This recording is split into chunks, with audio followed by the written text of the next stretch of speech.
Hi, welcome to another episode of I Mustache You Something. This is the third group episode. I'm very happy that Paul is on a delay so that when I make a bad joke, it'll be, which will be awesome. And we also have, we also have Abuna Dan, who Paul and I both grew up with. So we've the three of us have known each other since middle school. Um, Incidentally, Abuna Dan was ordained a priest when Robby was in middle school, which is a fun fact. And Robby, being an old soul, fits right in with this group, and it's all sorts of interesting connections with Marcia, who was uh, Robby's Sunday school teacher, is married to Abuna Dan, and all sorts of interrelations here that make us all a very tight knit, even though completely scattered family. So I'm in the Boston area. Robby's from the Boston area, but he's in New York. Abuna Dan is from New Jersey, and he lives in LA. And Paul is No, no, from. no, no, no. Orange County. Nobody knows. I don't know the difference. Who know? Robby, do you know the difference? I don't know the difference. Nobody knows or cares about the difference. Paul, do you care about the difference? Oh, totally. Oh, I mean, it's a huge difference. It's like it's saying that LA and Orange County are the same as like saying New York City and like I don't know, Westchester. Hicksville are the same. Yeah, exactly. It's like they're two like completely different geographies, completely different demographics, completely different voting responses, so politically very different. So yeah, no. But like New York Metro, like for somebody in Oklahoma, you say New York, they don't know the difference and they don't care about the difference between Manhattan and Hicksville. No? Maybe it's just me. Okay, yeah. So we're here to Yeah. talk about, I guess, more important things than how little I have regard for anything in Southern But California. Paul's from Hicksville, and he's living Yes, yes, you interrupted because you were, yes. So Paul is from Plainview, which is very different from Hicksville, and he lives in the Bay Area, which is all encompassing between San Francisco and Oakland. These are very key and important distinctions that we must make. And should mention by way of Manhattan, and then the Boston area, Yes. and then a few other places, and then Bay So we've Area. all drank the Boston water because Abuna Dan went to Holy Cross Seminary in the Boston area in Brookline, which obviously is very different than Boston proper. And he managed to leave. He managed to extract his wife from the area. I don't know how, but he managed to do it. So kudos to you on that. I'm not as big of a man. I live here and I love it. It's great. I love the cold and the snow. Um, so we're invited here by Robby, actually, who sent me a message that says, "Hey, I'm struggling with this part of Abuna Dan's mustache conversation."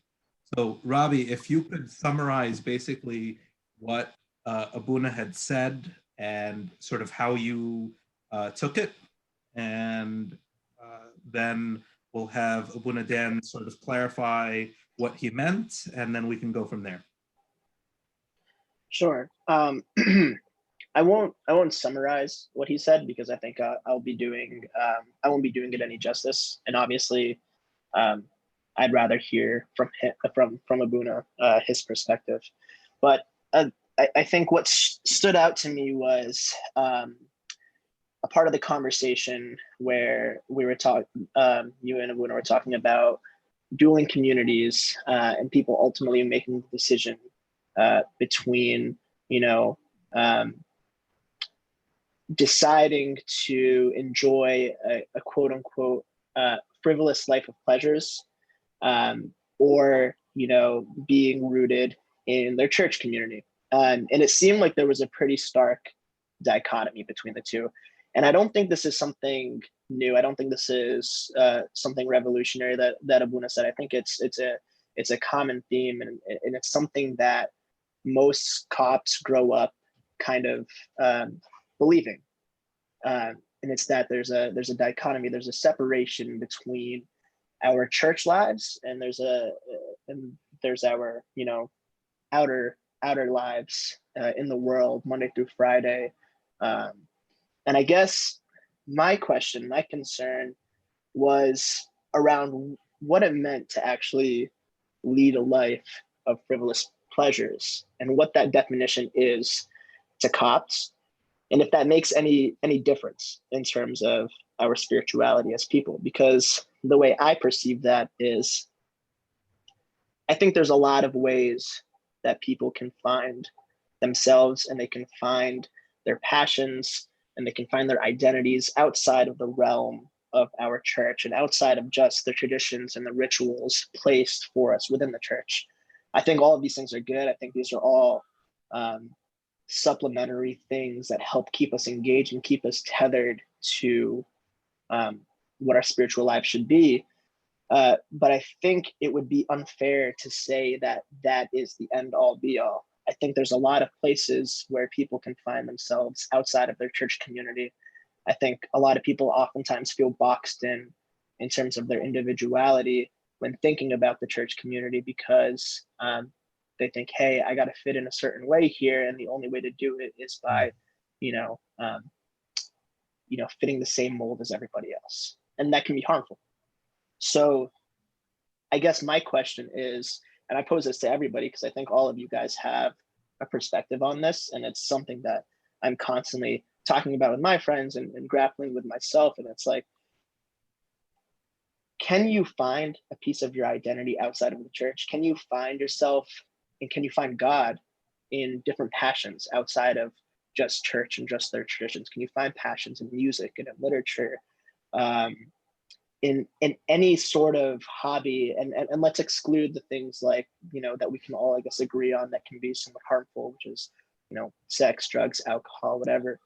But let's just talk about, finding your passions and finding yourself outside of the church. Why do people feel like that's not okay? And do you think that sometimes the hierarchy could perpetuate that? Do you feel like sometimes it's just a product of coming from Egypt, where, the culture and religion were so intertwined that there's no more gray lines? It's just all one big box. So that's my perspective. And I open it up to you guys to hear what you guys think. Abuna?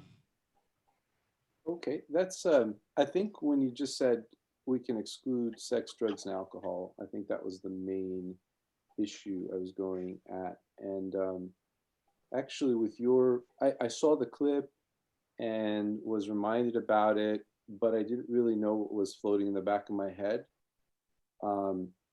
What you said now reminded me of what was floating in the back of my head. And I don't know if I necessarily have to go there, because I think I have a couple of very specific, but not necessarily important ideas or examples in the back of my head. But I think it's more productive to go with what you're saying. And what I would just say to what you were saying is that I think we've misunderstood for so long what it means to be part of the church, and that we've narrowed it down to rituals, rites, are you fasting, are you not fasting, and so on and so forth. And I don't think that's part of the church. I don't think that that's what being part of the church is. And I think that the flip side is being part of the church depends on what you do Monday through Saturday, for example, and that you have a responsibility to continue whatever it is that you've taken from church and kind of use it in your life. So that means artistically, it means It could be artistically, it could be something that's related to your life in nature. It can be something where you feel more spiritual in nature, which is not a wrong idea or not something that's bad necessarily. It can be musically, you know. I think people like Paul are very musically talented. If he only learned to play a burro on the keyboard, right? That's kind of not, there's more that he can create, and to create is part of that being in the image of God. God created, we are able to create as well. And I think that this is where the church can really flourish. If we flourish in our life, and if we flourish with all the gifts and talents that we've been given, the frivolous life is when we reduce ourselves and our humanity to our nerve endings, to say it nicely, to our, you know, whatever pleasure buttons we have on our physical bodies. That's frivolous, and it gets you nowhere. But you know, if you were, for example, to spend, I don't know, a few years in the military and you're not able to go to church, right? I think that's still something that's beneficial for you as an individual. Or if you go and study in a foreign country, whatever, you know, music, dance, whatever it is, you're doing something that is using the God-given gifts and talents and is not against God, right? There are idols that we have to worry about in our life, and those things that are meant to bring us closer to God can actually bring us further from God. Nature, if nature becomes the end-all be-all, right, where we say, it's that saying, the woods, my church is the woods, right? Or I feel closer to God in the woods than among people. And then, you know, whatever it is, there are things that we can work on. But ultimately, I think this is what we have to do as Christians and as a church in society. We have to be part of society and reflect society and allow society to be reflected in the church. I think I'm going to have to go to headphones. I hear somebody entering the house. One sec. The other thing that I just wanted to say, I think we have this ability to bring people into the community that might not feel like they're part of the community. What do I mean by that? Like someone who doesn't want to go to church, doesn't want to talk to Abuna, doesn't want to be part of the community per se, formal. If I spend time with them, if I love them, if I care about them, if I'm part of their life, they're still kind of part of the community, even though they don't identify as part of the community. And I know lots of people who don't go to church at all, don't want to go to church at all, but I'm still able to communicate with them, still able to have good conversations, get coffee, get lunch, whatever. And I'm not trying to be like, hey, come on, what are you doing? Let's go, come to church. I'm just trying to stay in community with them. I think community is what so many of us desire, just to have a group, to be, you know, like right now, what we're doing, it works because we're so separated during these days, right? And that's just, you know, one sense of it. But that's basically where I'm coming from on that one. So Robby, can you, because I think there was also like another layer of this, in that there really was a true objection to the idea that if someone really does engage in, you know, what we would agree are frivolous pleasures, right? Like somebody has like a party lifestyle, right? There is a concern that drawing the line in the sand and saying, you know, choose this or choose us is problematic. So I think we can put that to bed, but let's address it first, and then we can move on to the places where we share kind of the same perspective. Yeah, I don't think it's black and white. I don't think you know, I don't think it ever comes to a point where you say, you know, it's either this community or this community. You choose one right now, and I think Abuna just did a great job of kind of explaining that, saying, you have to be part of society, as well as being part of the church, right? Like there's a duality to it. I don't think you can have one without the other. So for somebody to say that you have to choose between the two, to me is somebody that doesn't want to acknowledge the fact that there can be more to us outside of the rituals and the traditions in the church. And and I know Abuna's not the person to think that, because he he just mentioned, being able to be with those people and surround yourself by people that, don't engage in the church community at all and still have relationships with them. And I think that was actually powerful, what you said, saying that they are still part of the community, even if they're not a part of the group. Having that relationship with you is more community than I think a lot of us realize. And so, yeah, I do not think that it's either one way or the other. I think life is a constant struggle of deciding how to balance that out correctly, and in a way that doesn't compromise on your own individuality, it doesn't compromise on your own faith and values, and you don't compromise on being somebody in the community that actually, supports it fully. And I think those are the key places where, if you start to find yourself, imbalanced, and I think a lot of folks in the Coptic Church today do, I think that's where it can get really challenging for people to feel comfortable in the community.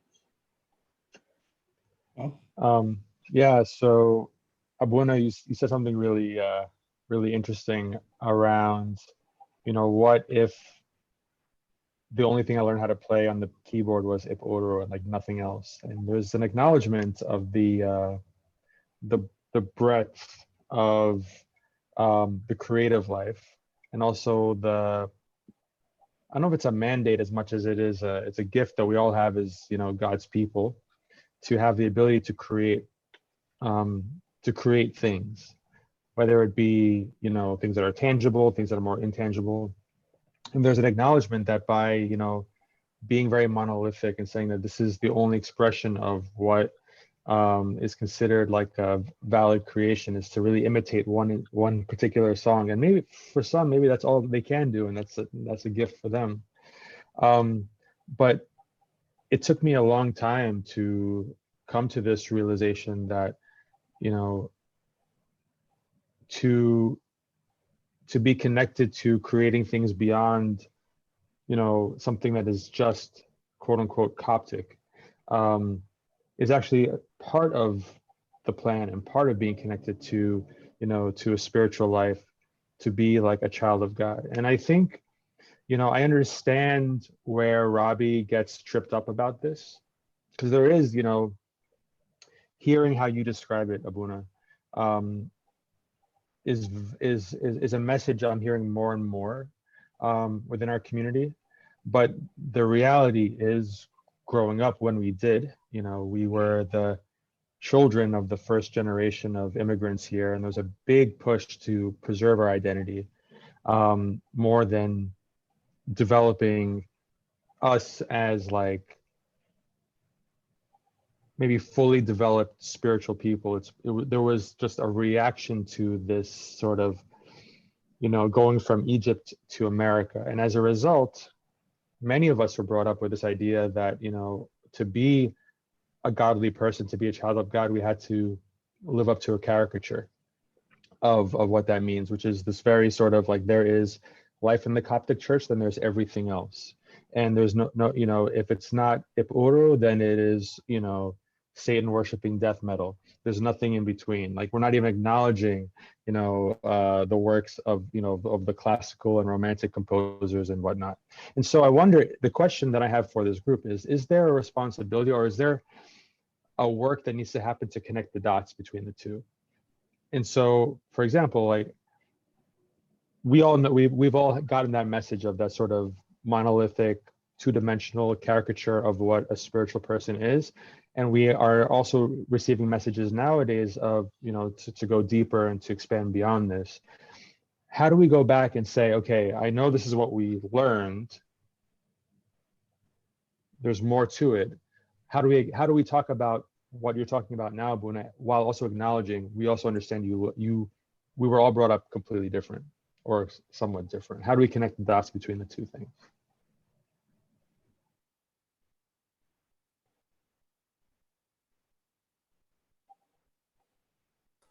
Mina, are you just the moderator or are you going to talk too? I mean, I like to listen. I like to listen and I like to hear what people have to say. And like I've been thinking about actually a similar question that might complement Paul's. And feel free to ignore my question if it's really a different question. But I attended a church thing recently. I'll try to keep it vague. And someone said that these are the attributes of a, you know, let's call it a servant, right? There was like a specific category of service that was being described. And they were describing it saying, this person should also be of good character in their secular life. And I sent a message and I said, I think we need to be careful with that idea of a secular life. We either live a spiritual life or we live a life that ignores the spiritual. I think those are the only two categories, right? And when we start using ideas, even within the church, to say, well, when you go outside, what is outside? Like, there's no outside. Like, we are gifted this earth, we are gifted this world, we are gifted this life by God. This is the same God that created everything, right? And you know, the first and second century theologians were much more broad-minded.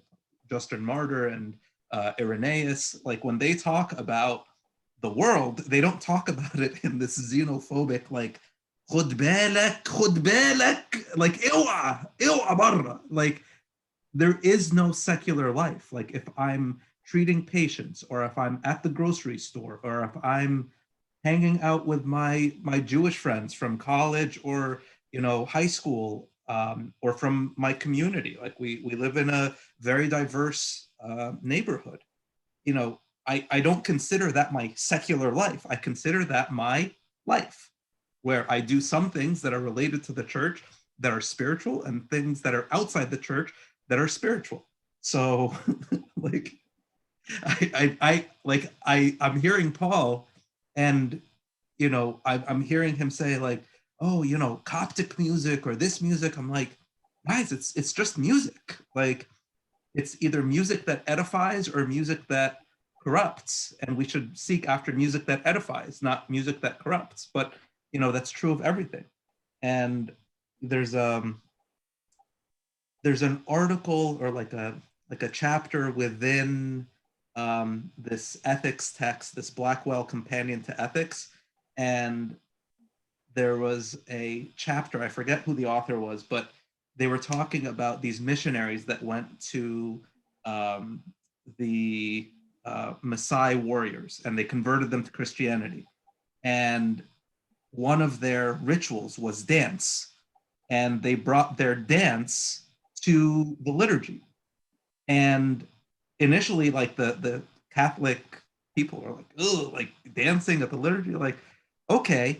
But then they really observed closely, and they saw that they didn't bring all of the dance that was in their culture. Some of the dance in their culture they felt was inappropriate for the liturgy.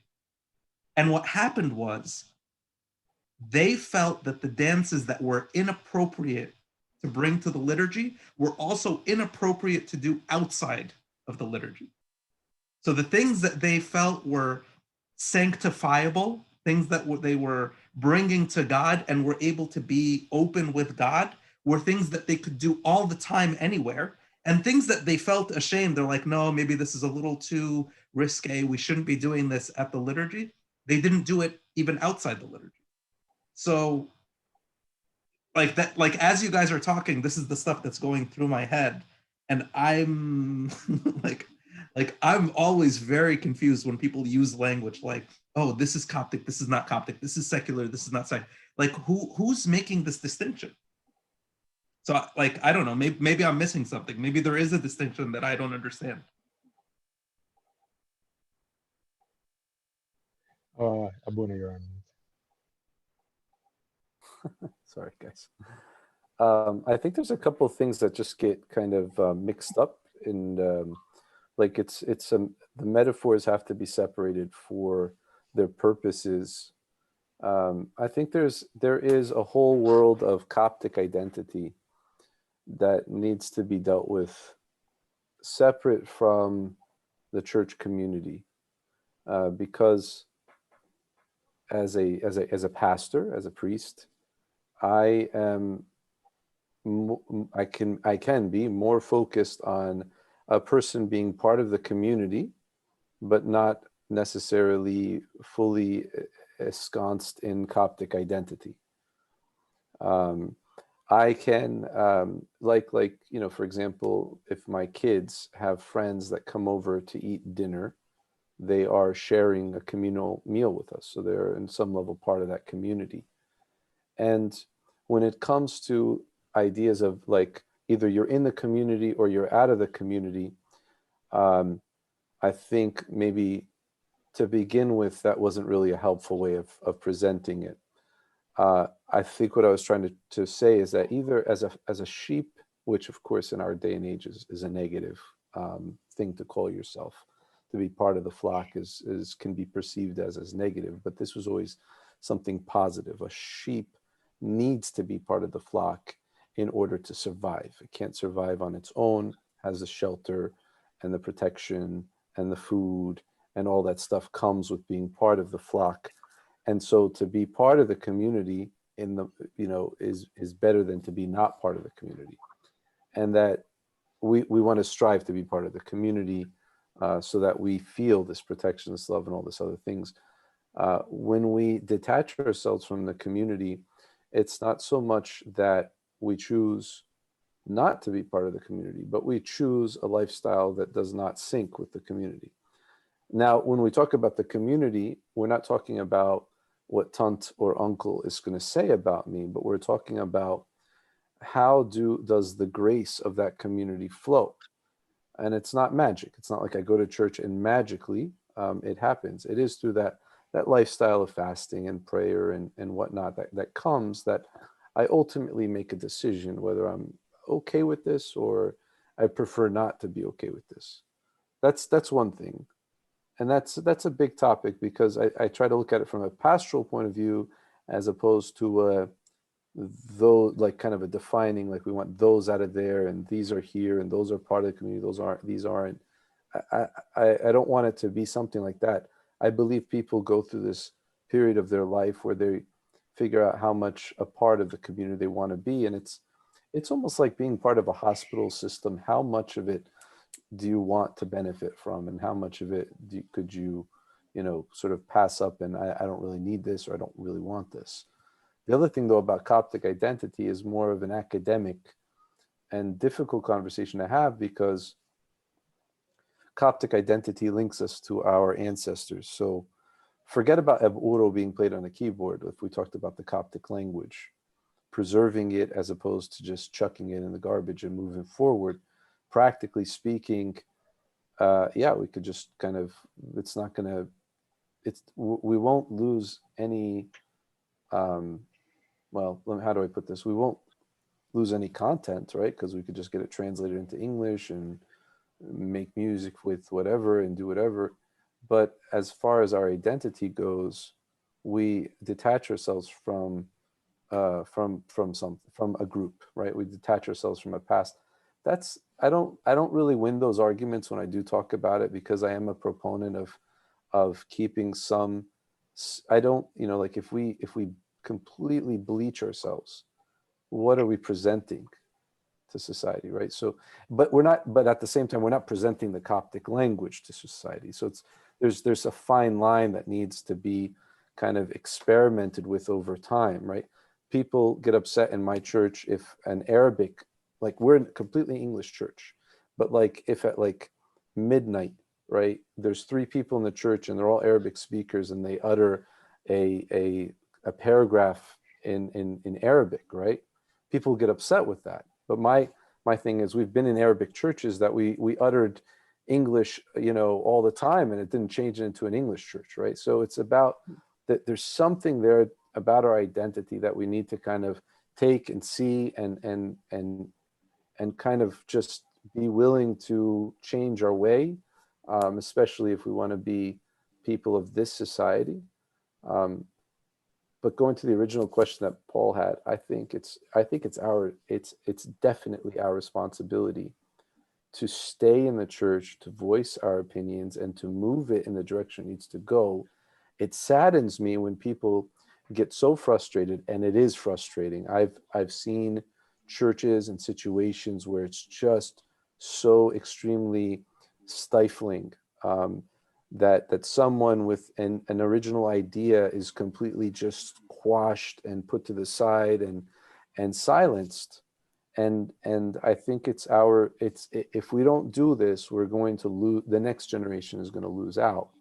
That means being loud, being vocal, being educated, and also understanding, you know, that this isn't just a one-way thing. It's a dance that we have to play with the past and with our history and with that generation, and kind of making them feel like, hey, we're not selling our souls to the devil if we do X, Y, and Z, or if we allow for X, Y, and Z. I mean, I don't know what we're talking about, if we can talk about anything specifically, but I think there are things that we need to do to adjust, to move, to kind of, you know, I don't know, to change in order to stay the same, if that makes sense. I wonder if part of that is an acknowledgement that our life is our life is our life. There isn't our life on Sunday versus our life outside of Sunday. There isn't, like, you know, I think, as you said, Mina, things that are Coptic versus things that are not Coptic. It's all one thing. And I feel like the more rooted we are in this idea that our life on Sundays is part of our life in general, I think it becomes a little bit easier to talk about this kind of stuff, because it's easy to say what our life should look like if our lives begin on Sunday morning and they end Sunday afternoon, or if you're like the Ashaya Tazbahah types, you know, from Saturday late afternoon through Sunday afternoon. It's easy to say what our life should look like if that's the extent of it. When we start to expand and say our life is just one thing, we can start talking about, well, how do we live a life rooted in truth and in light when we're outside of the doors of the church? And also, how can we also have the same thing when we're inside the doors of the church?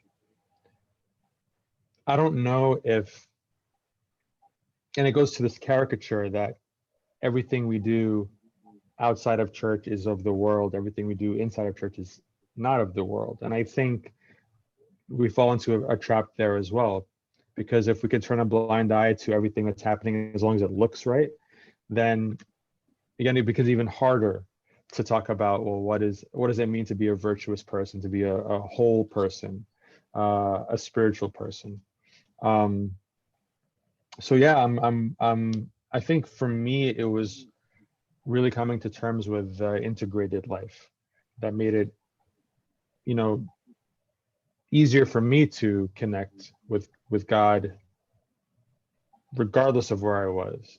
But also it makes it easier for me to hear what you're saying, Abuna, and say, yeah, well, that makes sense. Even if I was taught something completely different, I get it. And it tells me that, you know, there is room in our community for a much more expanded type of person. It's not just, you know, just a matter of, again, my question is still like, how do we get there? How do we, you know, do we need to repent for the past and say, hey, we were not meaning that we were wrong, but we were incomplete.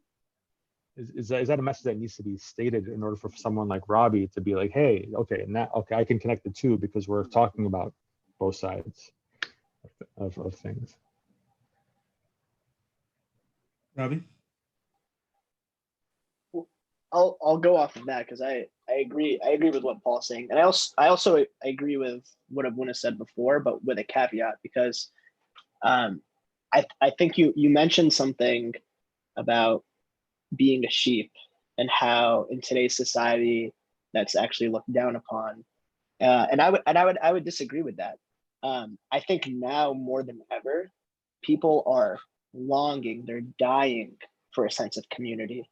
There are so many lost souls out there, people that are just, they feel alone, like people that I went to school with, people that I work with. I think everybody has those people in their life where they're longing to find that sense of community, and they're willing to overcompensate for it by becoming too dedicated to their jobs, becoming too dedicated to their studies, becoming too dedicated to their frivolous life of pleasures, right? And it's easier now more than ever to find those communities. It's easier now to use social media, to use all the resources that we have in our modern age to find the communities of people that we want to be with, to be around people that we feel are like-minded and will help us feel like ourselves, right? And we gravitate towards those communities, and we separate ourselves oftentimes from the church because we feel like, hey, that community said, X, Y, and Z, and that's not really me. So that means I must have another community out there outside of this. And I think what Paul's getting at is, I think there's a responsibility on the church to reflect upon the many lost souls that found their communities outside of the church and said that, hey, you know what, there's no way that I can be part of this church because of what Abuna described before. I know you said that we're not talking about the tunts and the uncles and all that stuff, but in reality, like, that's a massive part of what our community is. And as much as we love to talk about, the theoretical and the theological and how great, how being part of the community is really about finding God, so that's all great and good. But practically speaking, if people go into church on Saturday and Sunday, and they feel ostracized, and there's people that feel judged, and there's people that feel alone, and many of those people are gone. And I think the church has a responsibility to reflect upon that, and to reflect upon why that happened, and to reflect upon why it's still currently happening. Because I have this conversation with people that I see as leaders in our church communities. I have these conversations with Mina, I have these conversations with other servants, I have these conversations with priests. And every time it's kind of like the conversation we're having here, like where everybody acknowledges like, yeah, like we kind of messed up. But like, is that sufficient, I guess? Like, are there ever times, everyone, I guess, where like, you're in your priest meetings, or you guys are in your legna meetings or whatever, are there ever times where you want to like raise your hand and say, hey, you know what, I think this is wrong? And are there times where you feel like you can't do that because of like the structure that's set in place? Or are there times where, and it's not just to you, but to anybody that are in positions of power in the church, are there ever times where people feel like they can't speak up and say, hey, you know what, this is part of the reason why people are gone? It's because we're using language like, being a good character in your secular life, or whatever else. I can tell you the response I got, Robby, which is, you know what he means. And I'm like, yeah, I know what he means, and I think it's problematic. But I didn't say that because there was no space to even push the issue that we're using language that polarizes, we're using language that splits instead of a language that unifies. So for me specifically, I don't know if you would consider me somebody in a position of authority, but I don't feel that I am, because if I were, I would at least I would feel like I would be able to speak up and say, guys, we shouldn't be using this language, and for that to be taken seriously, not for that to be taken as a, whatever. But let's also be real here. Like, this is not just a Coptic problem. Yeah. This is this idea of, this is my community. this is what we believe. This is what we think everyone should believe. These are the things we talk about. These are the things we don't talk about. This is literally like the problem of every community, whether it's a community that's based on ethnicity, is based on religion, or even based on your political affiliation. I mean, I've seen so much groupthink, you know, in some ways more so outside of the church. Like whenever I see groupthink, I understand what that is because of the way we were raised. But it's what happens when people come together and say, hey, we're all the same. This is our tribe. So I just wanted to just, you know, Abuna, I absolutely want to hear your response to Robby's question, but I also wanted to just put out there that this is not just a Coptic problem about being homogenous, and this is what we're supposed to think. Like, this is just being human. We tend to do this, you know, and so how can we be better? You know, what can we do to, you know, not to work necessarily against that. There's probably some evolutionary reason why we're sort of programmed to do this, but how can we expand and be better? Is the question. So I went. My mind went someplace. This is really very interesting to me. If Robby, just say those last points again that you were pulling out, because Paul took me in a little different direction, but a good direction, but just something that what was it that you were saying about the community again, or with those last couple words that you said? No. Because okay, so this is my sense of things, is that, you know, here I stand, and you know, if I can kind of you know, open my heart, I definitely, I think all throughout my life have been in that situation where I'm like, this is wrong. And then I say, why is it that we are doing something that is so clearly wrong? Sometimes I've realized that it's something I didn't understand. Sometimes, but a lot of times I realize, oh, wow, this is just, you know, and this is really why I'm doing what I'm doing, is because I feel like there's such a lack of education among so many levels of the clergy that really terrifies me about the future of the church. Granted, I mean, it's no mistake, or I guess it's not by chance that I wound up here in this diocese. It's not perfect, but man, the ability for us to discuss is so beautiful. And we'll have our clergy meetings, and we will, you know, we will go to town on certain topics, full of love for everybody, with our metropolitan, with our, you know, now we have 2 or 3 bishops now, but you know, the dynamic that we have here is one that you see hope for the future. I can't say, and I feel bad, I can't say that I see that everywhere. And then also from my personal perspective, right? Look, the church is not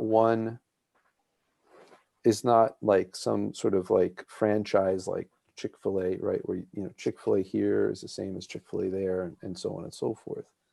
Every parish has its pastor. And that is the leader, and that is the one that people gravitate towards. And I've always advised people, right, before you move, make sure there's a church, and make sure that there's somebody there that's going to be able to nourish you and feed you, and that you feel part of that community. Because the Coptic Orthodox Church, I could feel part of the Coptic Orthodox Church and just not be able to find nourishment from the pastors, right? So then we have like other things that we do.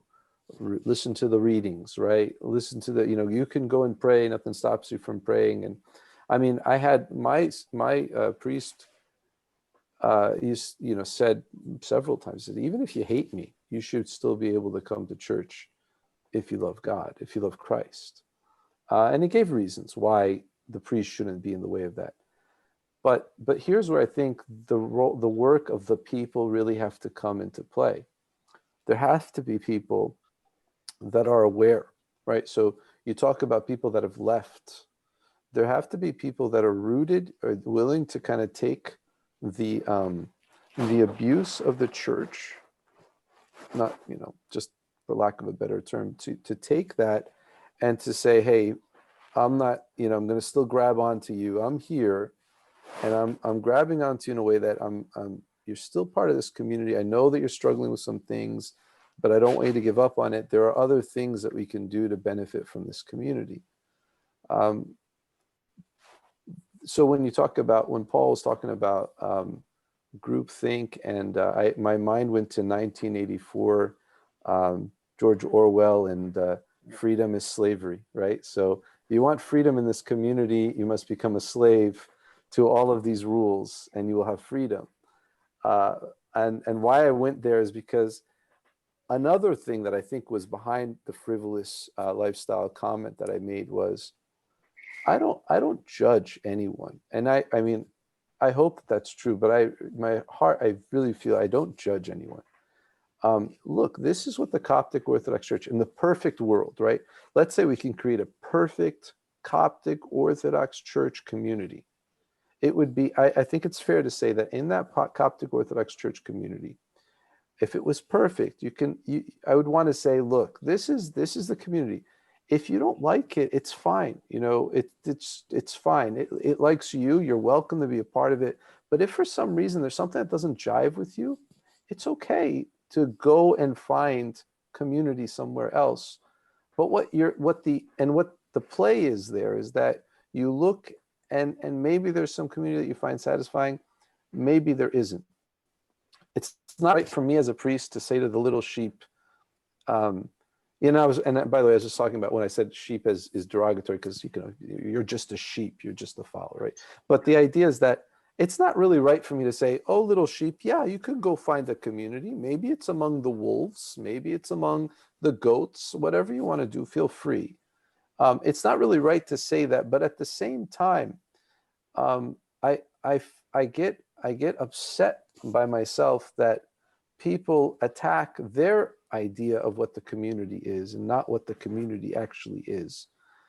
And then there's this antagonistic relationship, which just right off the bat, you priests, you do this, that, or the other. And I'm like, yes, that's my profession, but I'm not so sure those accusations land squarely on me. And there's a time where I'm just like exhausted. I say, look, you know, if you don't like it, it's okay, right? Go in peace. And I'm not judging you or anything. If you come back, you're more than welcome. But this coming and saying the church should, you know, let me be extreme. Let's say someone says, you know, I don't like the Coptic Orthodox Church because it fasts too much, its prayers are too long, its priests dress in black and then have those like terroristic looks to them, or you know, and it's like, okay, well, this is how we are. If it doesn't mesh with you, it's fine. You know, you are welcome to go searching elsewhere. And I know that really sounds harsh, and I never have had that conversation. And I think that's just kind of like the general sort of like exhausted approach that I have at the end of the day. But rarely have I ever been exhausted to such a degree. I've often said, if anyone is thinking about leaving the church, I'd like to have a conversation with them to make sure that they're leaving the church for the right reasons.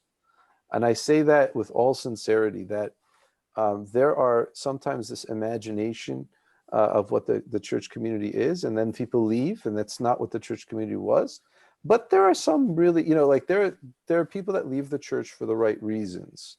And I understand that, and I place everybody, you know, everybody's in the hands of God. But there's so many people that leave the church for the most bayich, most you know, just not the right reasons. I mean, it's just imagination, you know, like, oh, you know, they you know, I don't like how the church is always you know, throwing down our throats that this is sin, this is sin, this is sin. I say, no, that's not really, that's maybe your experience of the church, but that's not the church. And I could, you know, you know, so that's the reason why. And those are, by the way, those are the really beneficial conversations that I have, because they might go off, and they might say, I just got to take a break, and be like, okay, at least we have a relationship. We can talk whenever you need something, pick up the phone. And they oftentimes they do, sometimes they don't. That's fine. It's not like I'm mad at them, right? Like they're still, like, I still consider them my children, my responsibility. I still care about them. And and it's a tough job. I wouldn't wish this on anybody, because sometimes you're always second guessing yourself. Did I say the wrong word? Should I handle that a different way? Because, that person is not coming to church and not answering my phone calls. There might be some of those too as well. And it's a tough place to be, but I said a lot, and I don't know if they're what the people's ideas or thoughts are about it, but I can probably clarify a few things too, because I think I was a little harsh at some point.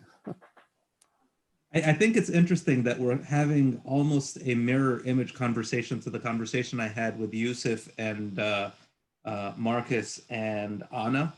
And in that conversation, we were talking more about Coptic identity, and we were able to clarify there is a difference between Coptic identity, and Buna, you alluded to this earlier, that there's a sort of cultural identity, but there's also a spiritual identity, right? Like being associated with the church community.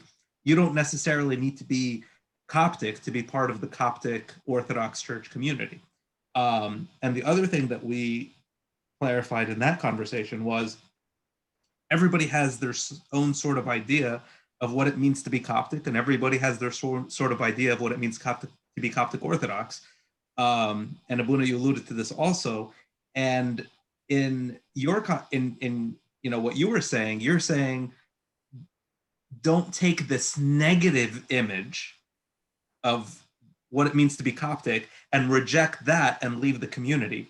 And we were saying in the other conversation, don't take this positive image of what you think it means to be Coptic and say, oh, but that doesn't apply to you, right? Like you're too blank, right? You don't speak Arabic and Coptic people speak Arabic. You can't read Coptic and Coptic people can read Coptic, right? So somebody has a positive identity and a positive self-image and a positive sense of what it means to be Coptic, and they use that in an exclusionary fashion. So we kind of, agreed, and I hope you guys agree as well, that like you shouldn't take your idea of what it means to be Coptic, impose it on somebody else, especially if it's to tell them that they're not Coptic enough.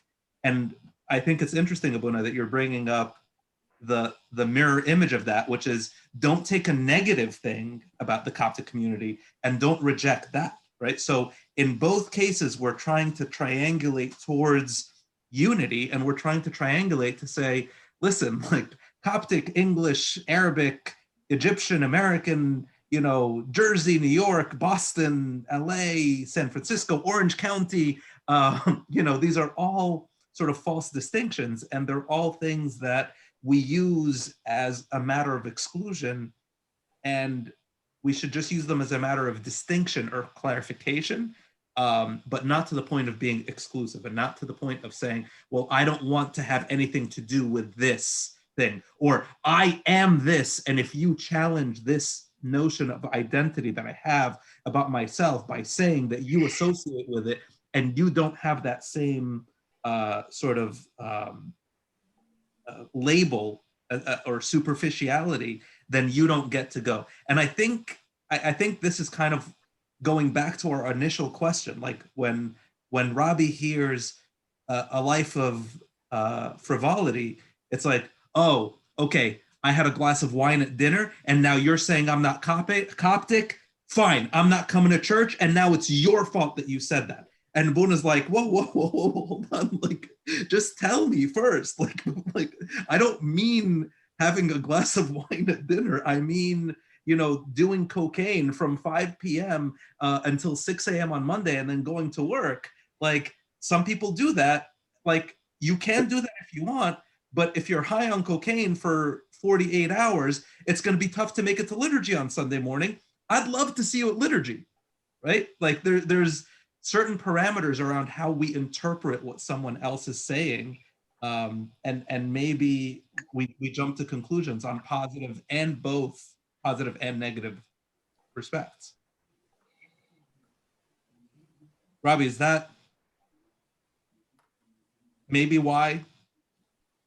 Because I could hear both sides of it. Like like when I was talking to Abuna on his interview, like I could understand where he was coming from. But then when you responded and you said, well, I'm uncomfortable with this language, I could understand where you were coming from as well. So I think maybe it's the.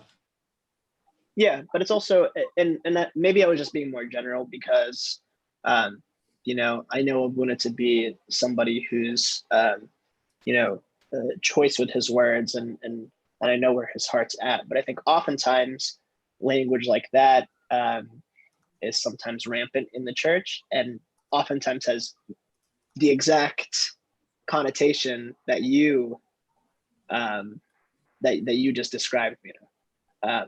And so I guess I was making more of a just like I was having a tirade about all of the times that I've heard that in my life, all of the times I've heard a priest in a sermon not even talk about the gospel and bring up something completely irrelevant, and like and me just sitting there racking my brain like what are we talking about right now, and a tongue grabbing me after liturgy and telling me that if I chewed gum after church then I was going to go to hell because like then the body and blood of Christ I'm going to throw.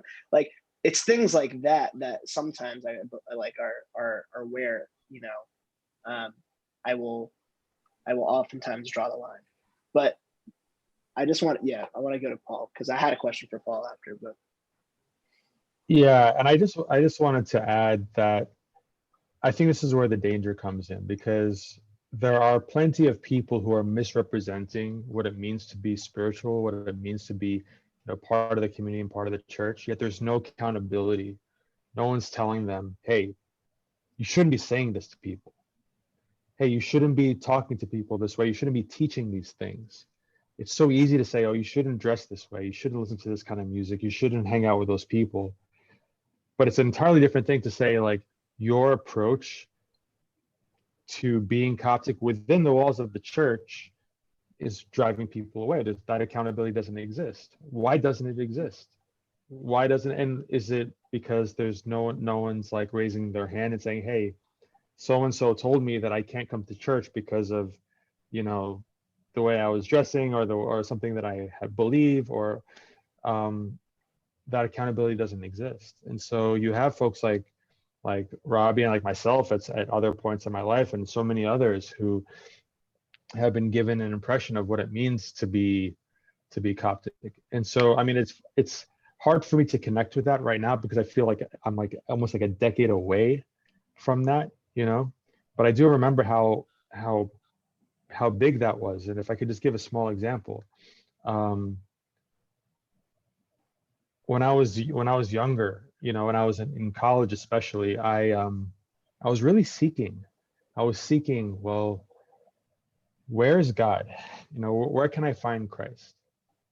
And I had many examples and many mentors and people I looked up to within the church.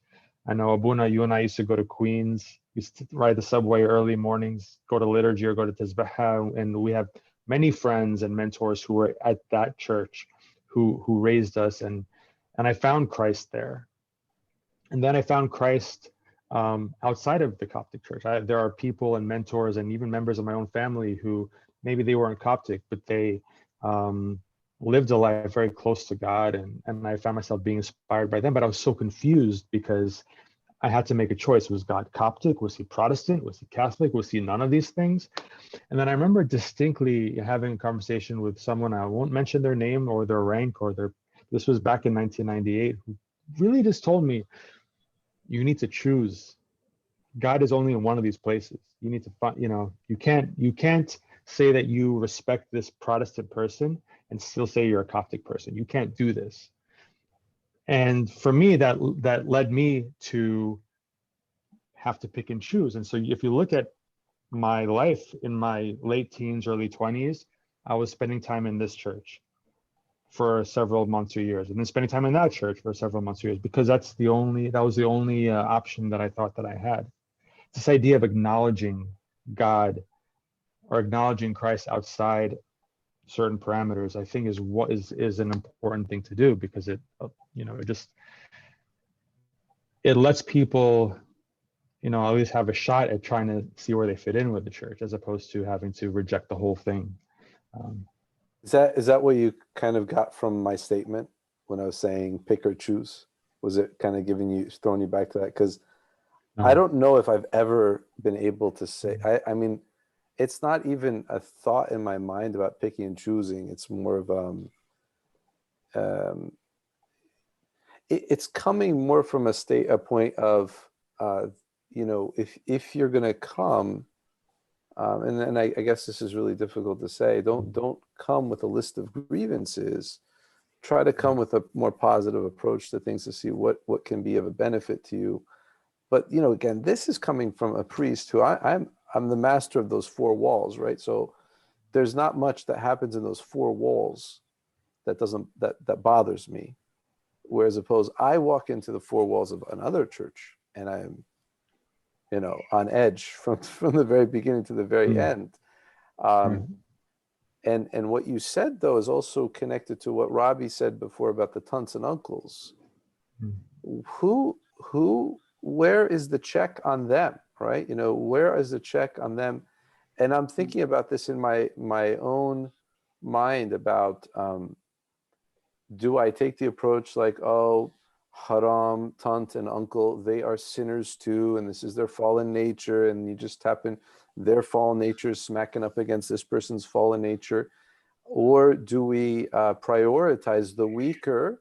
I think this is what we need to do. We need to prioritize the weaker individuals in the congregation who might be more fragile, and place in a check on those louder mouths. And I definitely feel like I've been subjected to those louder mouths, even as a priest, that they've been, you cannot silence them. And there are churches where the loudest mouth could be someone who is a medical doctor. I'm looking at you, Mina. Could be, oh man, you might not know this about medical doctor rank and Egyptian mentality, but the medical doctor knows exactly what to do with the plumbing, knows exactly what to do with the color of the carpets. The medical doctor is able to tell you whether to buy land or buy a building, and that's just in that expertise of medical school education. Or it could be a wealthy donor, or it could be just somebody like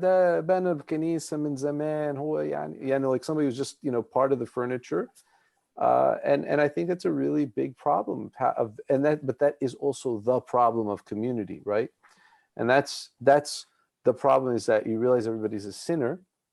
There was this Catholic guy, I really liked his writings.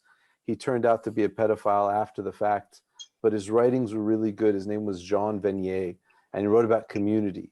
And he wrote about 3 stages of community. First, everything's great, perfect, this is awesome. And then second stage is everyone is out of their mind, crazy, hypocrites, sinners. And then the third stage is we're all broken. We're all broken individuals that just have to learn to kind of live together. And but that really struck a chord with me, what you said, Paul, and also Robby, about the aunts and the uncles who they do have an effect. Like the woman, the American woman who comes to church, her skirt is above her knees and she crosses her legs. It's a black day for her if some tant gets a hold of her, right? But I'll tell you a funny story in my community, right? We had a family that came into the church and joined the church during COVID, which was really tough to get them to come in the liturgy schedule and all that stuff. They had been, but they came, and they actually, one of the things was, we think the world is ending sooner rather than later. So we know that your course takes a while. We'd like to speed it up and become part of the church. Anyway, so they come, they're baptized, and like maybe the second or third time, no, maybe this might have been the first time that they took communion. They know that there's body, blood, and water, right? So, but they got that screwed up. So they took the body and they went back, they started drinking their water. And then, so one of the ladies was like, after the blood, you drink the water, just put that away for now. So that it wasn't like, oh my God, they can't take the blood now. No, it was more, so at least I was very happy to know that like we have a relaxed group among us, even though could have gone sideways pretty quickly. But But I think it's really a difficult thing. That's maybe why we have these American Coptic Orthodox churches. And I know that somebody was like really kind of saying, oh, these are racist endeavors.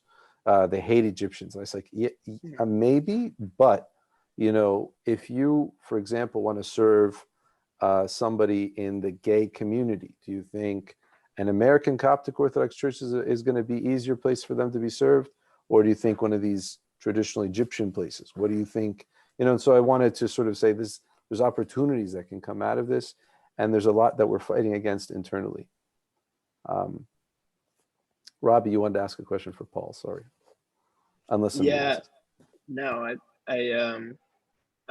yeah, that was very powerful, and I appreciate hearing that perspective. I think one final reflection that I have, and I owe this reflection to Paul, because he recommended to me to read The Alchemist. I think both maybe Mina and Paul, maybe both of you guys recommended it to me. Maybe it was just Paul. And it was one of those books that, like, you know, you obviously look at it and like you reflect upon yourself and you say like, oh, I see myself, you know, on this journey.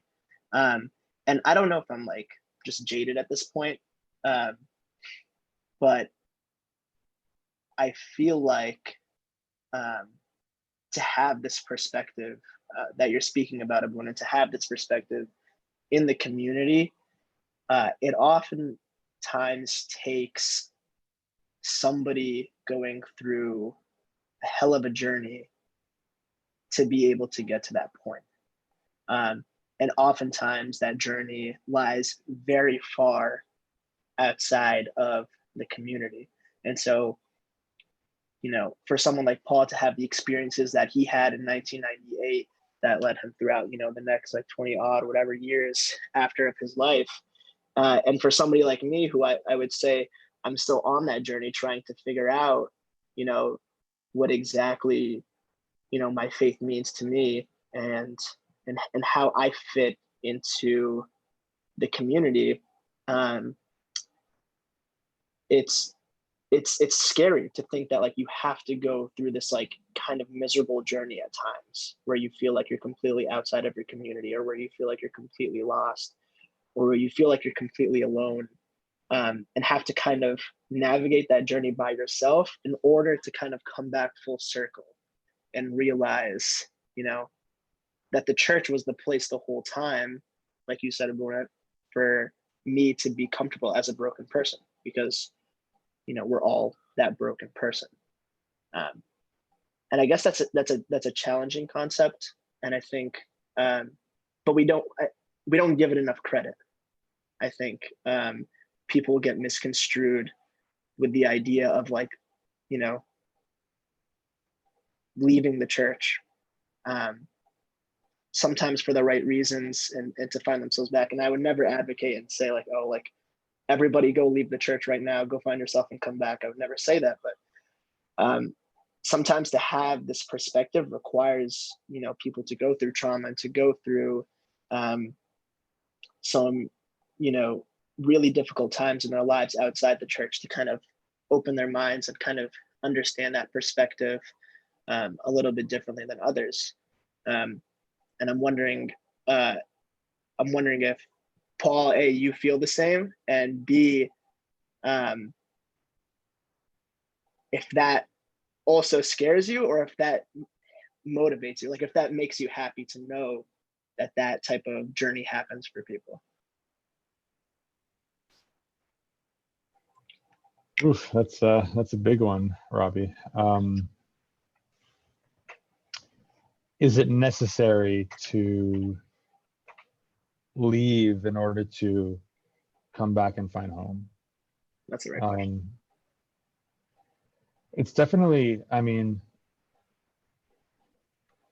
I don't know if that's a universal rule for everyone. It's not for me to say. I think that many people have that experience. I think it's very much part of the human experience. L. Frank Baum writes about it in The Wizard of Oz. You know, Dorothy goes to this whole place and she goes through this crazy journey with scarecrows and tin man and lions, and all to find out that she had the ability to be home at her fingertips this whole time, but she didn't have the ability to go home, and if it wasn't for that entire journey. Something about the journey is what gives us the ability to recognize what we had all along. I don't know if there are stories of people out there who didn't have to go through some sort of either coming of age, some sort of crisis in order to be rooted in who they are. Maybe Abuna or Mina have examples of people who didn't have to do that. I just know that for many people out there, when it comes to identity and community, there is a question of, or there is a process of having to wrestle and struggle in order to find a place. Even the Amish do this. You know, the Amish have this this rite. It's called, I'm going to butcher it. It's like a Pennsylvania Dutch word, which basically says we acknowledge that this community is very specific. It's very prescribed, and we want you to be part of it out of your own will. So at the age of 16, 17, you have an open door. No, you don't, it's not mandatory. It's not that everyone has to take this opportunity, but this idea you can leave, spend some years out in the world, quote unquote, and then, you know, see if this is for you. And there's a whole documentary about it, if you want to check it out, about young Amish youth who went out, never came back. Some went out and were like, yep, they found themselves and decided they wanted to be part of the Amish community. So it's, you know, I don't know if it's an inevitable for all people, but it is something that happens to people. You know, we're given something and then we don't take it at face value. We have to see for ourselves what it is in order to find value. And some of us have crazier journeys than others. For myself, you know, I think that I've sort of arrived where I am, and where I am is still a person on a journey. You know, all to say that I haven't arrived anywhere really, but to say that, you know, but I am rooted in how I want to live my life. And that's for sure. That's, you know, that's something that took a lot of trial and error, you know, and a lot of rule breaking in order to, you know, to find out. And for me to be able to say, yeah, there are aspects of life within the church that I feel plugged into. There are aspects that I don't. But my goal and my hope is that I live an integrated life, so that if you see me in the church or outside of the church, you're seeing the same person. I'm doing the same things. I mean, well, depends on the church, but for, you know, but for example, like that's what I'm aiming for, you know. But it took a long road for me to get there. I'd be curious to hear what others think. Is this idea of having to throw out the gift in order to receive it again inevitable for all people? Abuna, Amina, what do you guys think?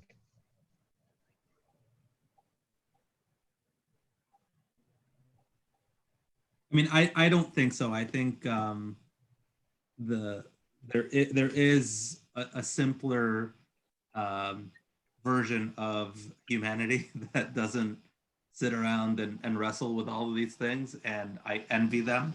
I think you didn't overlap with my cousin Abuna, but my cousin Shahir that also did the master's at Holy Cross, and he was taking a class on the eschatology of Paul, and we were going back and forth about, not Paul Kist, St. Paul, the other St. Paul. So we were going back and forth, and then our other cousin was sitting there listening to us, and she's like, "Can I ask something?" And we're like, "Sure." And she goes, "Is it bad that I don't care about anything that you guys are saying?" And we were like, "No, not at all. Like, if you can just attend church and be simple and love God, and you never question and you never say, you know, what's outside of these walls, you know, what a blessing, what a grace that is." I think the people that we're talking about are the people that either for whatever reason don't feel like they fit in, and whether that is a reality or a construct. You know, as Dan was saying earlier, like maybe you feel like you don't fit in, and that's just your interpretation of the situation. But you're like, no, like you're an essential member of this community, and we love you, and we're so grateful to have you here. You know, don't ever feel like you're different, or you know, the person actually is, you know, treated poorly, or actually is treated in a way that ostracizes him or her. So I think that's the demographic that we're talking about, the people that feel out of place in some way. And I think those are the ones that, yeah, it's, I mean, and I'm one of them. Like I, you know, struggle on a weekly basis. Like what am I doing here? And this year actually has been the first year that I was like, you know what, like I'm committed to this community, and regardless, like good, bad, otherwise, like with all of the things that I saw actually last year, because we're 2021 now, but in 2020, like what I realized was if I'm gonna see all of these things that happened in 2020, and I'm still gonna say I'm committed to the people in this community, I'm committed to meeting God in this community, you know, like hopefully I don't jinx us, but you know, I don't know what else would come up in the future that would be worse than what we saw in 2020. So you know, this was the first time that I felt like I've made a commitment, and you know, shameless plug for some articles that I wrote for Coptic Voice along those lines of, you know, there's no such thing as leaving the church. You are the church. Like we are all this mystical body of Christ. Like you say, I'm not going to attend on Sundays. And just like Abuna Dan is saying, like, you know, hey, let's get coffee. Let's get together. Like call me, text me. Like, you know, you're still part of this community in some way. So I don't know, like Abuna Dan, like, do you disagree? No, I like the idea of diversity. It's kind of come up a couple ways. There's a diversity in the church, and basically some people, this was one of the saints talked about the Bible being this way. Some just kind of are like the deer that just put their feet in the water and drink at the edge, and then some are like the elephants that go all the way in and into the depths and whatever. And I think the church is like that, and that's what the beauty of when you see children, how the church accepts children fully in communion with everybody else. They are at the same level, the infant as the elderly, taking communion and in the church. The journey itself, I think, you know, of course, what happens is people are just filled with this desire, and they're just not finding satisfaction in the church. One of the greatest songs that kind of speaks about this is, you know, U2 says, I still haven't found what I'm looking for. And that's, you know, I can, and I think in the church, you have to become comfortable with that, because you're still going to feel that in the church, because Christ gives you that taste and gives you that longing that's never really satisfied until you kind of keep pursuing it. And I think we have the church to help us pursue it to its utmost. I don't think you can get into that area of your being outside of a spiritual experience. And I think the church has done well to offer that spiritual experience. But the journey, I think, is necessary in the sense that I mean, just as long as you don't damage yourself along the way. That's really the problem with that, is that, you know, a guy finds community among meth addicts. That's a hard community to come back from. That's a hard drug to come back from. And that's one of those things where, yeah, maybe, you know, of course, at the end of the day, God is loving and merciful and understands this guy's plight, but it's like a miserable life, you know, to be addicted to that substance. We're not talking about heaven or hell. We're just talking about that existence. So a lot of times when we want to catch people to be part of this community, and we kind of throw up, hey, be careful of that community and these friends and whatnot. I mean, there there are, for example, there are girls that will leave the house, first time to go to college. The first guy that, looks at them and says, hey, let's go out. They become, madly engrossed and in love with this guy. And then that becomes the rest of their life. They choose that community or that individual over all that they've learned, all that they've had, all that they've been with. It's an extreme example, but the idea is that the journey is really very, you want somebody to be on that journey with you. That's where you hope to have a spiritual guide with you. Who won't say, Aib, haram, don't do that, no. Someone's like, all right, well, maybe you might want to avoid that, or that might not lead someplace that's going to be beneficial down the road. But the idea of journeying in and of itself is important, just which direction, which way, where are we going? And that's what I think about education. That's why I think that's why I get so, really sad about the state of the church, because you have churches that are all about the summer camp and the chorel and some other activity and stuff.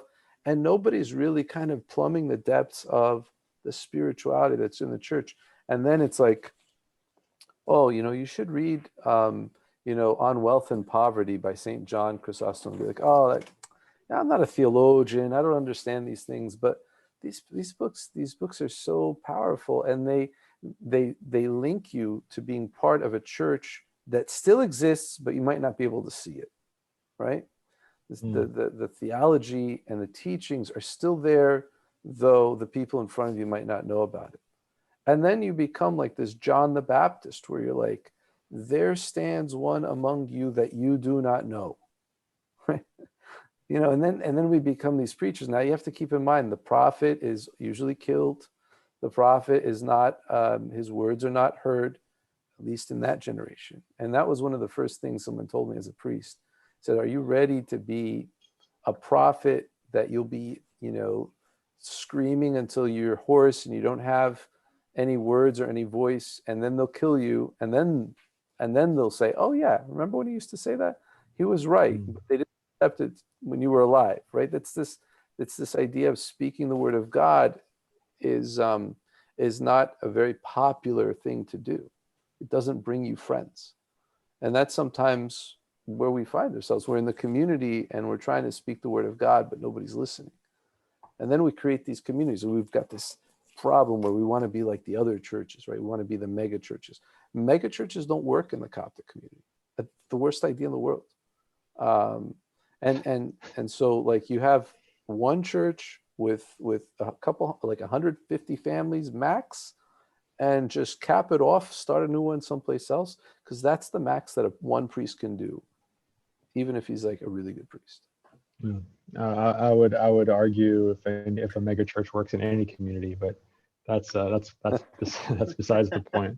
Abun, I really like what you said about this idea of you read the theologians and you see the potential of what the church could be and what the church should be, versus what you see in what we see in front of ourselves.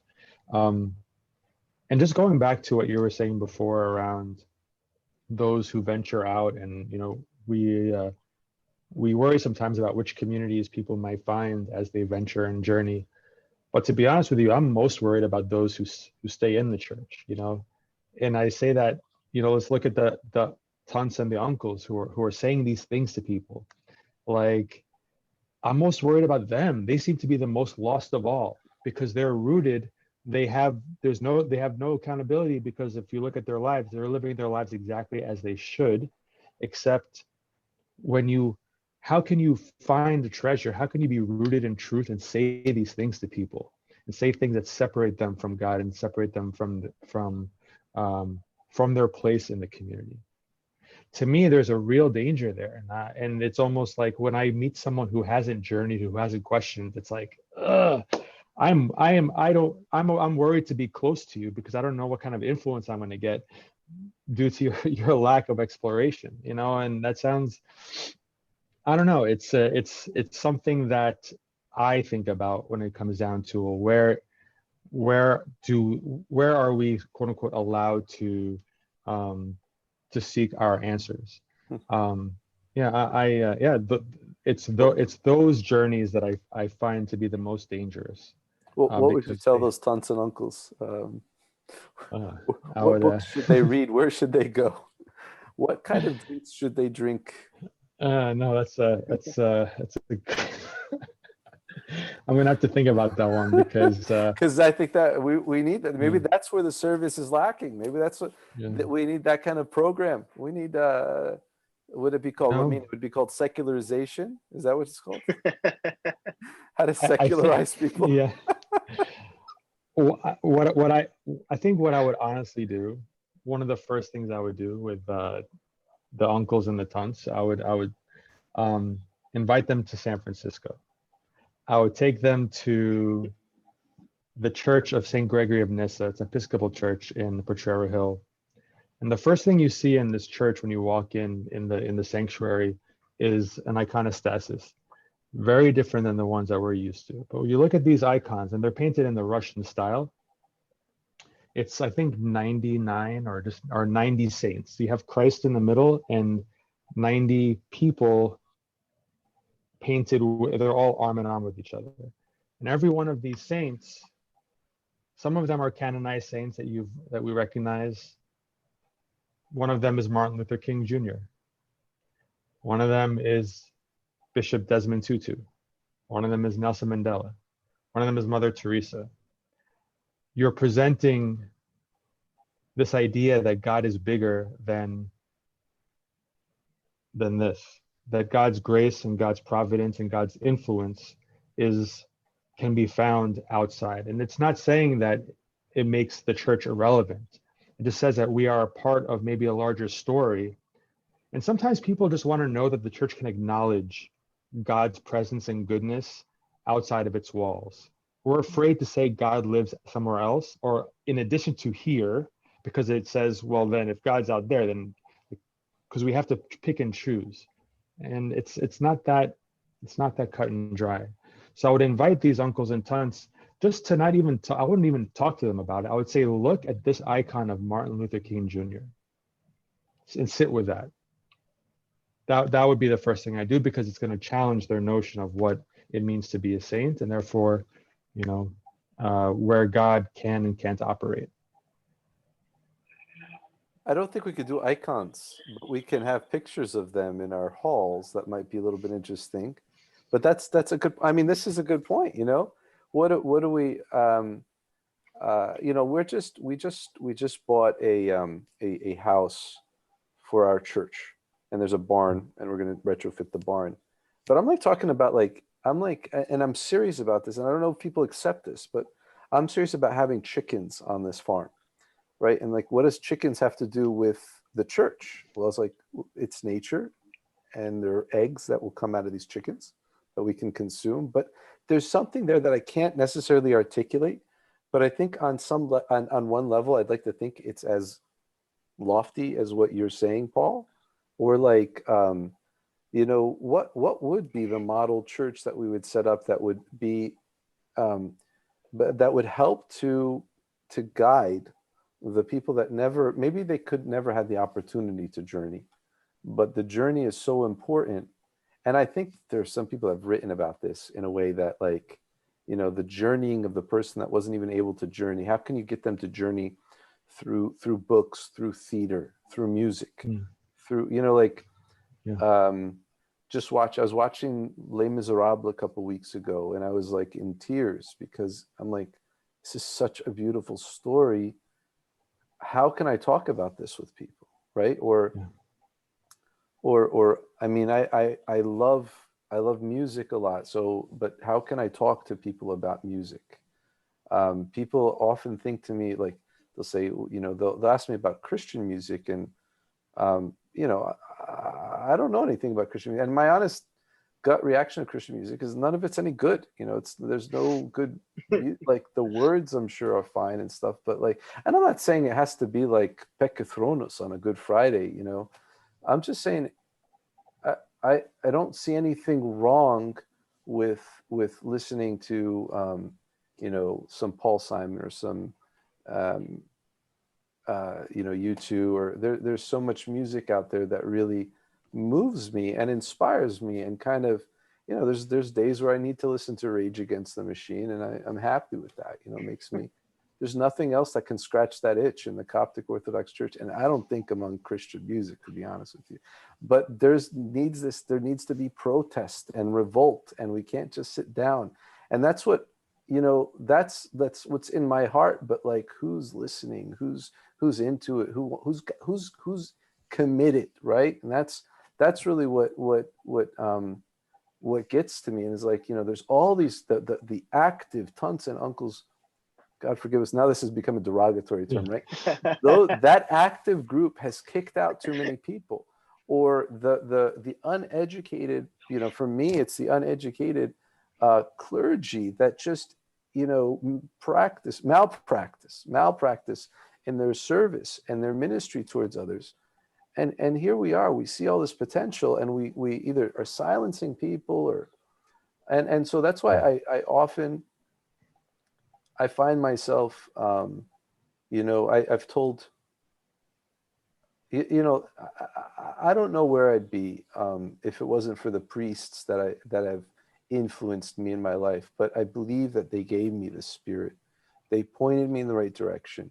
And I feel like this is, and the Spirit that we all share here, you know, this goes back to what do we do now, Paul? I think now we really need to work hard at fixing things and be focused on what is the point, what is the goal, that the church is a hospital, and that this church community has to be like that, has to kind of create itself to be a place where people can find community, can find healing, can find life, and will be so inclined to be like, hey, you know, you find somebody that's not really feeling it, or not really, I mean, in you know, your neighbor, your coworker, and say, hey, you should come to our church.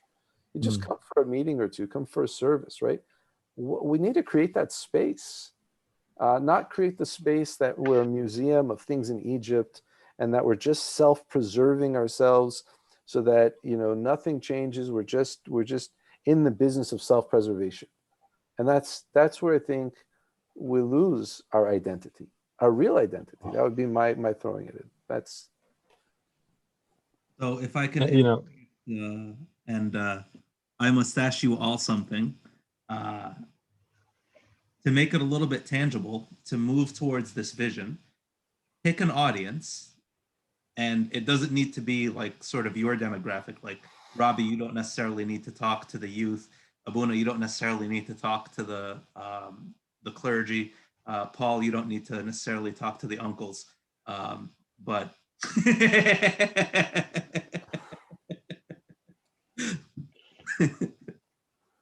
I mean, that was a, you know, mutual sort of jab. Like, I'm jabbing at myself as I jab at you. But pick an audience and speak to that audience and say, this is what you as an individual can do. So Paul got us started with, okay, like if you're a, you know, Coptic hardliner, like I don't see anything outside of the Coptic church, think about who outside of the Coptic church can be a saint, and really like take the opportunity to meditate on this person. Like take a picture or a passage from this person and ask yourself, like, how does this person affect me? And see, how do I see Christ in this person? I think that's a powerful thing. And as an aside, Abuna, you mentioned Paul Simon. I can tell you several friends of mine, like in the service, like when we have those dark days, when those days where we're like, okay, I don't know what we're doing here. Like I'm going to lose my mind. I'll send the passage from The Boxer, the one that says, in the clearing stands a boxer and a fighter by his trades, and he carries the reminder of every glove that laid him out or something. laid him out till it cut him, and he cried out in his anger and his shame, I am leaving, but the fighter still remains. Yeah. Right. And it's just like, listen, like, and again, like 2020 was like, you know, the nail in that coffin. It's like, I'm here. I'm not going anywhere. Like, as long as Christ is on the altar, like that's where I want to be. So, Robby, you've been quiet for a while, so I'll give you the first crack at this. One audience and one specific, like, please do this. Yeah, easy. To the clergy. In the same way that Abuna was talking about, having the ability to have discourse and love and to be able to speak up. And in many places, having clergy not having that ability or feeling like they are silenced to a certain effect. Please don't feel silenced. Please continue to speak up. And again, in the words of Abuna, revolt and rebel and continue to rage against the machine so that this thing can keep going.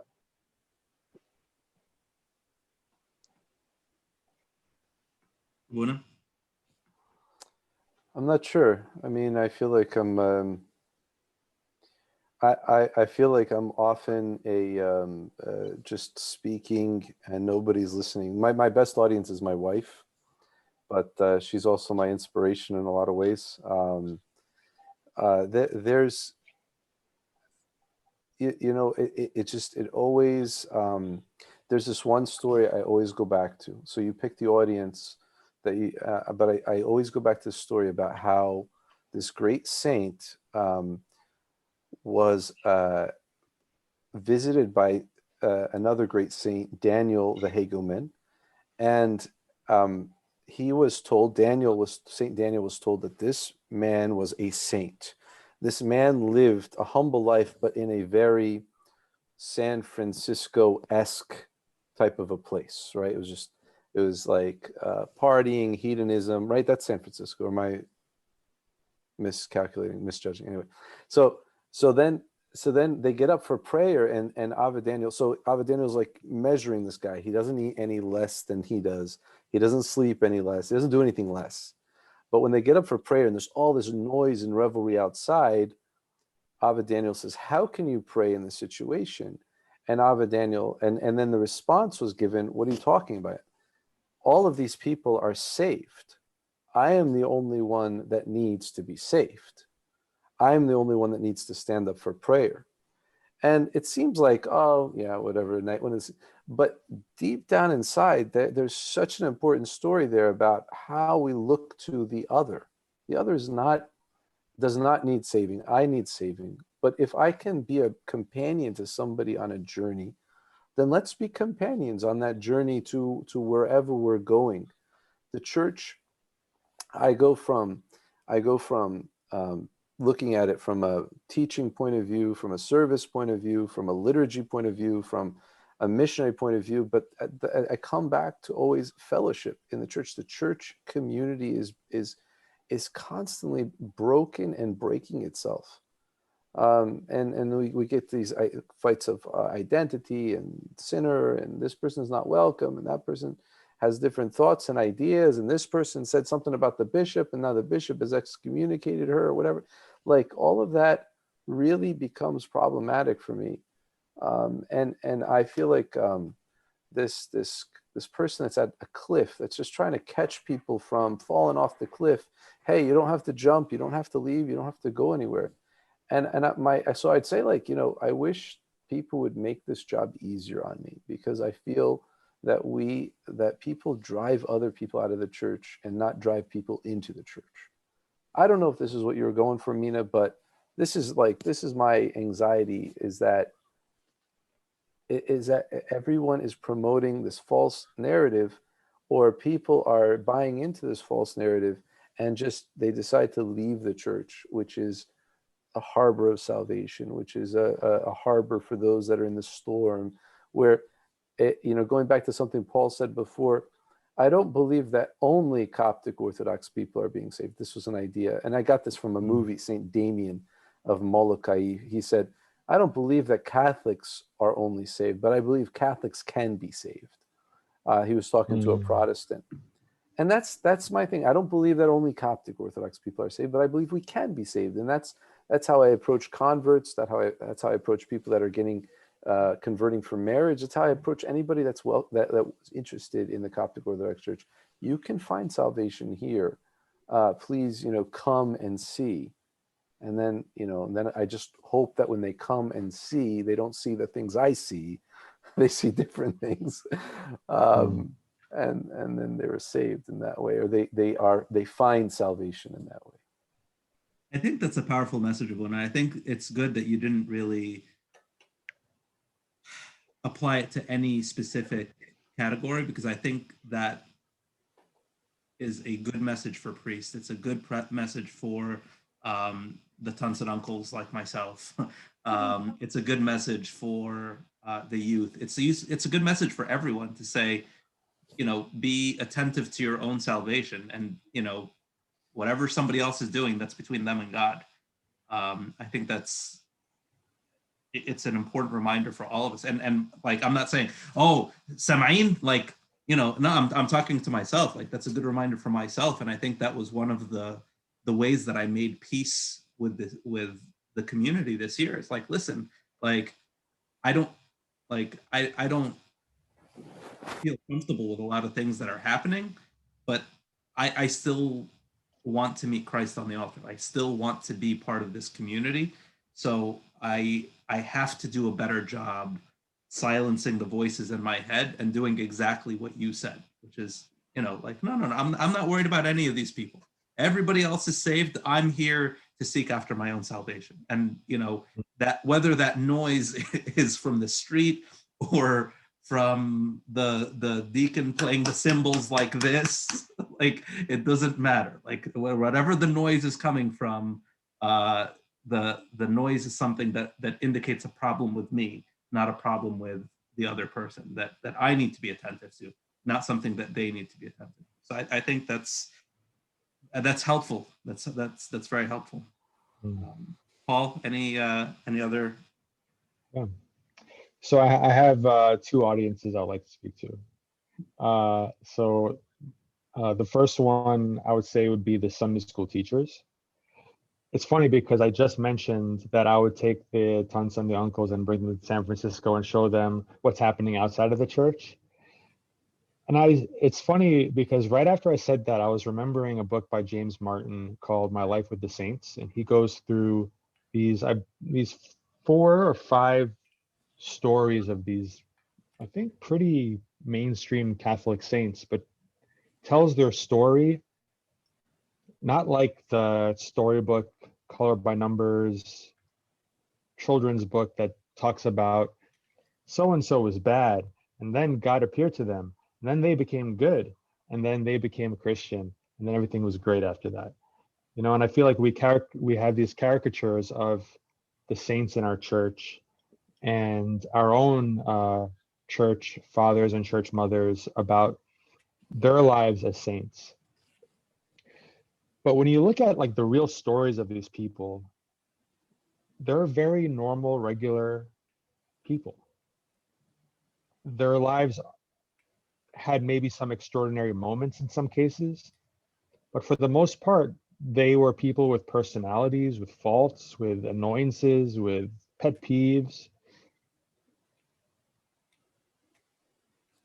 And I think this idea that we can tell the true story of the church and the true story of our heritage and start digging a little bit deeper besides what is written in the Synaxar and all these things, that we can start telling the story of our church in a much deeper way.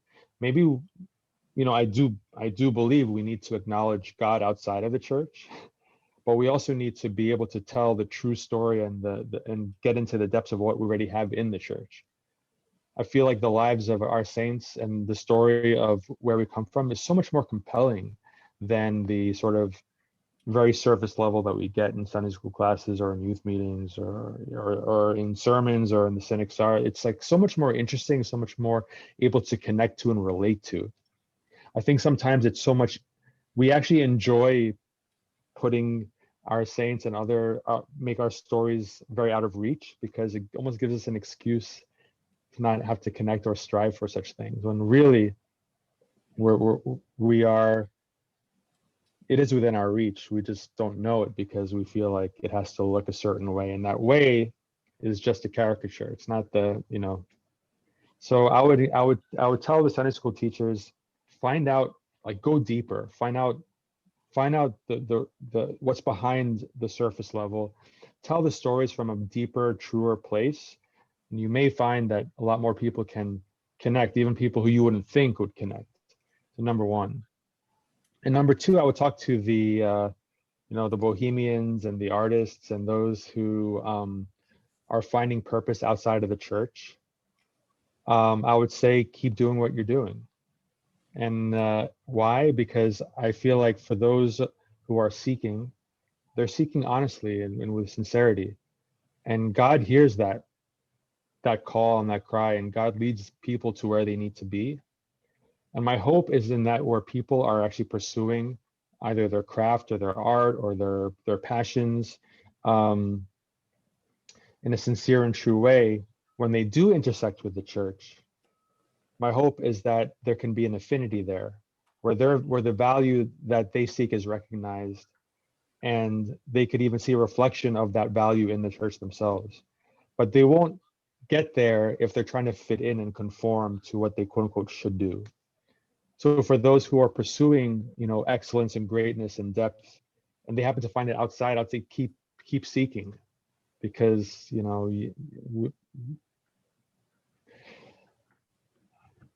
I believe God leads people who are seeking where they need to be. And my hope is that somehow we can find each other and intersect, and hopefully, create that sort of larger, diverse community that you're talking about. But I think that only happens when everyone shows up as themselves. So yeah, those are my two things. And Paul, I want to combine what you said with what Robby said, in that if there's someone that does feel like a fish out of water and like they feel like they're out of place for whatever reason, and Robby was addressing a priest that has an opinion like, no, this isn't right. Like, no, you should speak up. And these bohemians, as you refer to them, which I hope, like, can I be a bohemian also? Like, is that okay? We'll talk. Okay. We'll talk. You can ask Mina. I've seen your work. You're absolutely a bohemian. I mean, yeah. And this is not to be confused with a behemoth, which is completely different. Really different. So I think that combining those ideas is that, like, in addition to like feeling free to be yourself and to explore, if someone tells you like you're not allowed to do that, like that's their problem. That's not your problem. And if you can find a priest like Abuna Dan, or a guy in a mustache like me, that tells you like, hey, listen, like we feel the same way. Like we love the church. We feel conflicted sometimes, but we're here and we're not going anywhere. So you have at least one person in this community that shares your struggle with you and will never, ever, ever tell you to change. Like, by all means, like if you want to create, if you want to do something positive, do something positive. And nobody's ever going to tell you like, no. This is the way that we do something positive. Like, no, do it in your own way. And I think, we started with a conversation about, there's some things that are problematic. There are some things that we just look at and go, listen, that's going to be a rough road if you choose that. But there are so many positive things. There's so many good ways. There's so many right ways to be a spiritual person and to be a member of the community that contributes, that if someone is trying to limit you, don't accept that limitation that's imposed by somebody else. Like if you have a safe person, and this is something that I've learned from Mary and from other colleagues of hers that are in the field of psychology. Kids growing up, and I think this is true of all people, like spiritual children, not just like physical children. We all need a safe person. Like we need someone that we can go to that you know, we can say like, hey, I'm having a hard time. And, you know, the church has built this in with, you know, the sacrament of confession, but, you know, there's also, you know, sometimes where the sacrament of confession becomes the place where people get beat over the head and told, like, you're not allowed to kaza kaza kaza if you don't kaza kaza kaza. And then the sacrament itself has become compromised. The sacrament itself has become compromised. So, you know, what has become something that, you know, that should have been something for nurturing has become something that, you know, affects people negatively. So don't take no for an answer. Like, just like Robby said to the priest, like, hey, like, if you know something's right and something is going to serve the youth, you know, like I'm guilty now of like, I'm too tired of speaking up. Like, you know, I've spoken up for like what 20 something years now, like of adulthood, of like just being like, no, no, no, no, no. At this point I go, do you think maybe, okay, no, never mind, whatever. I'll just be quiet. So I hope there's other people that step up and you know, accept this challenge to say like, no, be yourselves. And if somebody doesn't like it, like, find someone who can support you to say, no, like, I'm allowed to have a mustache. I'm allowed to be crazy. They're allowed to paint. That's okay for them to paint. There's nothing wrong with painting. So I appreciate that, Paul. Thank you. Are you frozen, Paul? Did we lose you? No, I'm here. Good. Yeah, I'm just I'm engrossed and just taking it in. Did you Yeah. did you switch, by the way, from Fayoum to Tatooine in the middle of the conversation, or has it always been Tatooine in the back? It was always I switched in the very beginning. But I thought, because I thought we started with Fayoum. Can you bring it back to Fayoum? So but I think I switched it before you hit record. Yeah. Oh, really? Okay. Switch it back and show them Fayoum. Nice. Fayoum. All right, guys. I think we covered a lot of ground here. I got to stash you all something. You guys all shared some profound wisdom. I appreciate the fact that we were able to do this, and thank you, Robby, for holding me accountable to my words and bringing us all together. And I think it's also, we've come out with something something to do. I think that's really important. Yeah. Any parting words, our sage Robby?